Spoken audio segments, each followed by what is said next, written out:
নমস্কার, দেখছেন talk to Bangla. আমি অভিষেক রয়েছে আপনাদের সাথে। এই মুহূর্তে যে খবর নিয়ে উপস্থিত হয়েছে, সরকার কোনো মতেই রাহুল গান্ধীকে 1 ঘন্টার বেশি জেলে ধরে রাখতে পারলেন না। সেই ছবিটা উঠে এলো একদম সরাসরি। গতকাল রাতে একদম রীতিমতন জমজমাট একটা রাত কেটেছে গতকাল, এবং গতকাল আপনারা জানেন যে রাহুল গান্ধী আচমকাই সংসদ থেকে বেরিয়ে চলে যান। একদম দেশের প্রধানমন্ত্রী নরেন্দ্র মোদী তার বাড়ির বাইরে গিয়ে অবস্থান বিক্ষোভ করেন, এবং সেখান থেকে পুলিশ ধস্তাধস্তি করে টানতে টানতে দেশের বিরোধী দলনেতা রাহুল গান্ধী তাকে তুলে নিয়ে যান। কিন্তু তুলে নিয়ে গেলেও কি হবে, 1 ঘন্টার বেশি কোনো মতেই ধরে রাখতে পারলেন না। এবং ধরে রাখলেন কোথায়? আপনারা ভাবছেন হয়তো পুলিশ লকাবে, কোনো মতেই সেটা সম্ভব হলো না। তাকে নিয়ে গিয়ে রাখতে হলো একটা স্টেডিয়ামে, কারণ পুলিশ লকাবে যখন তাকে নিয়ে যাওয়ার চেষ্টা চলছে পুলিশের দ্বারা, সেই বাসের পেছন পেছন এত কর্মী সমর্থক কংগ্রেসের তারা ছুটতে শুরু করেন তাদের সবাইকে নিয়ে গিয়ে একটা স্টেডিয়াম, যেটার নাম ছাত্র শাহ স্টেডিয়াম, সেখানে রাখতে হয়। এবং সেখানে লক্ষ লক্ষ মানুষ কিন্তু জড়ো হয়ে যান, স্টেডিয়ামের ভেতরে ঢুকে পড়েন, বাইরে দাঁড়ান তারা।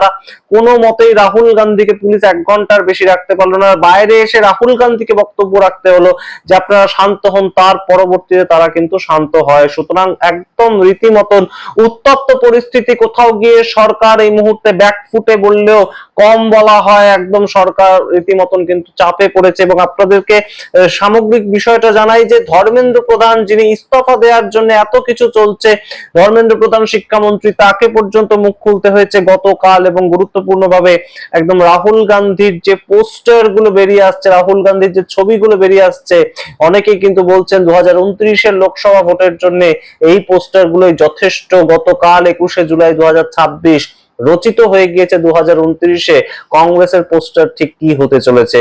কারণ নাক ফেটে রক্ত বেরোচ্ছে দেশের বিরোধী দলনেতাদের, যেটা আমরা সত্যি স্বাধীন ভারতে কোনোদিন দেখিনি। নাক ফেটে রক্ত বের হয়ে গিয়েছে দেশের বিরোধী দলনেতার।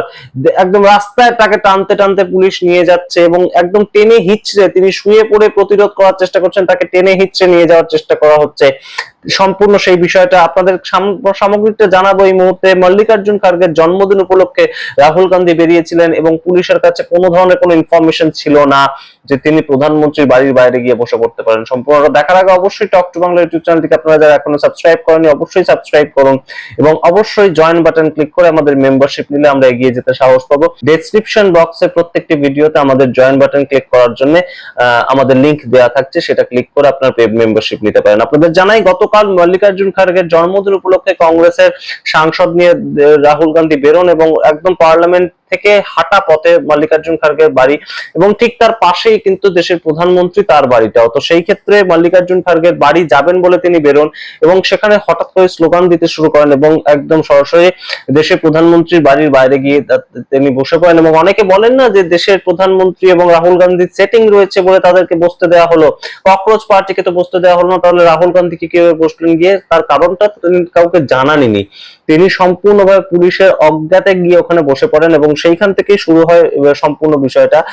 রাহুল গান্ধীকে ছাত্র শাহ স্টেডিয়াম গতকাল সেখানে রাখতে হয় রাত্রিবেলা, এবং সম্পূর্ণ রাহুল গান্ধীকে ডিটেইন করা হয়, যেটা প্রিয়াঙ্কা গান্ধীকে কিন্তু গিয়ে থানায় বসিয়ে রাখে। কিন্তু রাহুল গান্ধীর পিছনে এত পরিমাণ কংগ্রেস কর্মী সমর্থক তারা ছুটতে শুরু করে বাসের পেছনে, সম্পূর্ণভাবে পুলিশ ঠিক করে তাকে স্টেডিয়ামে রাখতে হবে, এবং সেইখানেই কিন্তু সম্পূর্ণ 1 ঘন্টার মধ্যে রাহুল গান্ধীকে ছেড়ে দেওয়া হয়। এবং সম্পূর্ণ আপনাদের জানাচ্ছি, যেটা সমাজবাদী পার্টির যারা কর্মী তারাও এসে উপস্থিত হন ছাত্রসভা স্টেডিয়ামে, কারণ তার সঙ্গে অখিলেশ যাদব, তাকেও ডিটেইন করে নেওয়া হয়েছিল রাহুল গান্ধীর সঙ্গে। তিনিও কালকে গিয়েছিলেন দেশের প্রধানমন্ত্রী বাড়ির বাইরে বিক্ষোভ দেখাতে। এবং সম্পূর্ণ ধর্মেন্দ্র প্রধান, তিনি হঠাৎ করে রাত্রিবেলা আসেন, এবং রাত্রিবেলা তার বক্তব্য রাখেন যে যেভাবে রাহুল গান্ধী দেশের প্রধানমন্ত্রী বাড়ির বাইরে গিয়েছিলেন সেটা কখনোই কাঙ্ক্ষিত নয়। সরকার বলেছিল যে আমরা চর্চা করতে উপস্থিত, আমরা চর্চা করতে রাজি আছি, তর্ক করতে রাজি আছে, ছাত্রদের যেভাবে মারা হয়েছে সেটাকে নিয়ে সরকার চর্চা করতে রাজি হয়েছিল, কিন্তু তবুও আপনি হেডলাইন খুঁজছিলেন, আপনি তাই জন্য দেশের প্রধানমন্ত্রী বাড়ির বাইরে চলে যান।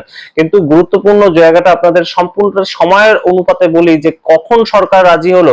সরকার রাজি হয়েছিল বলতে সরকারের স্বরাষ্ট্রমন্ত্রীর যে সচিব তাকে পাঠিয়েছিল রাহুল গান্ধীর সঙ্গে কথা বলতে, যখন তিনি দেশের প্রধানমন্ত্রী বাড়ির বাইরে বসে রয়েছেন। তখন সরকার যখন দেখছে আর কোনো উপায় নেই, কারণ ওম বিড়লার কাছে দুপুরবেলা তারা গিয়েছিল যে তর্ক করানো হোক, তারা তো সরকার তো চাইলে একদম 20 তারিখই তর্ক করাতে পারতো। বেলা 11টা-12টার সময় পুলিশ লাঠিচার্জ করতে শুরু করেছিল 20 তারিখ, এবং দুপুর 3টের সময় বিরোধীরা কিন্তু একদম ওম বিড়লার সাথে কথা বলতে চেয়েছিল, কোনোভাবেই রিচ আউট করতে পারেনি। স্বরাষ্ট্রমন্ত্রীর সাথে কথা বলতে চেয়েছিল, রিচ আউট করতে পারেনি। 20 তারিখ তারা কিন্তু অবশ্যই সংসদে এইটা নিয়ে আলোচনা করতে পারতো, সন্ধ্যেবেলা আলোচনা করতে পারতো। সংসদ তো রাত 2টো পর্যন্ত চলে, আমরা বিভিন্ন সময় দেখেছি। তাহলে সেই ক্ষেত্রে কেন হঠাৎ করে সরকার পরের দিনের জন্য সংসদ স্থগিত করে দিল? 21শে জুলাই যখন ওম বিড়লার সঙ্গে দেখা করতে গেলেন রাহুল গান্ধী, তখনও ওম বিড়লা বললেন আমাকে উপর মহলের সঙ্গে কথা বলতে হবে। তখনও কোনোভাবেই সরকারের পক্ষ থেকে জানানো হয়নি যে তারা আলোচনা করতে রাজি রয়েছে।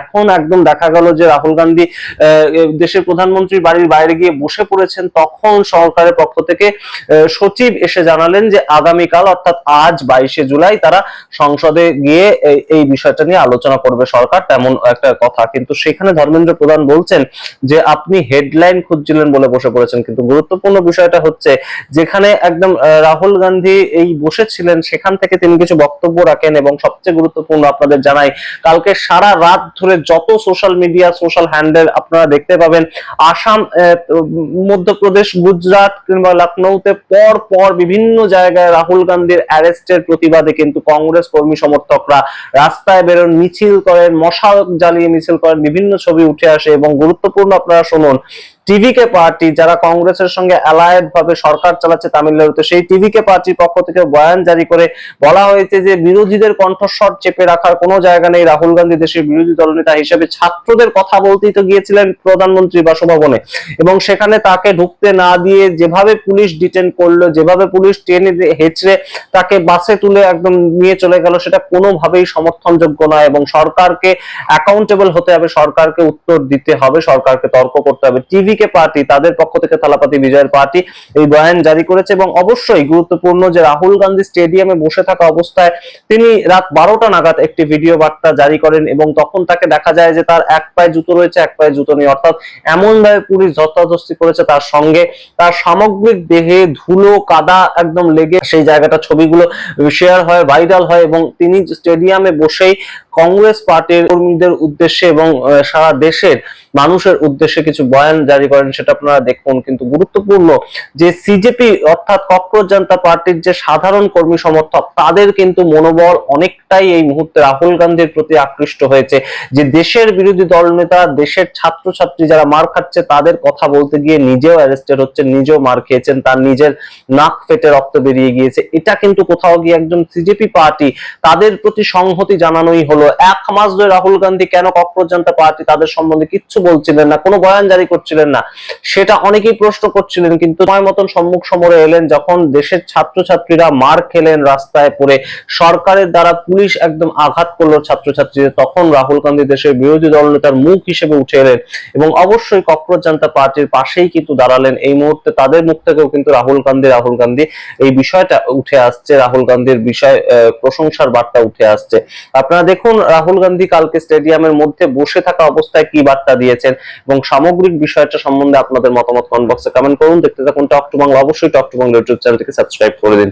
ধন্যবাদ। This morning I went and met the Speaker of the Lok Sabha, and I said to him that it was important that we be allowed to debate what happened to the students the day before.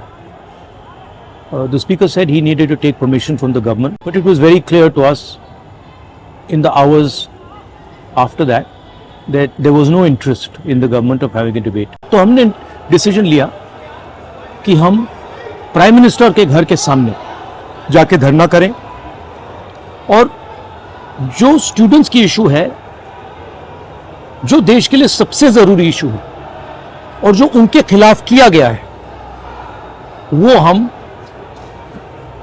National attention में लाएं और prime minister का घर के सामने जाके करें. Why is the Indian education system collapsing? Why are papers leaking? Why is education so expensive in India? Why do families have to destroy themselves financially to educate their children? These are legitimate questions, and there's absolutely nothing wrong with asking these questions. Students की मांगे हैं, पहला धर्मेंद्र प्रधान और अमित शाह का resignation, दूसरा कि students को जिन्होंने मारा है, जिन्होंने ह्यूमिलिएट किया है, उन पर एक्शन लिया जाए, और जो भी स्टूडेंट्स पर केसेस हैं उनको हटाया जाए।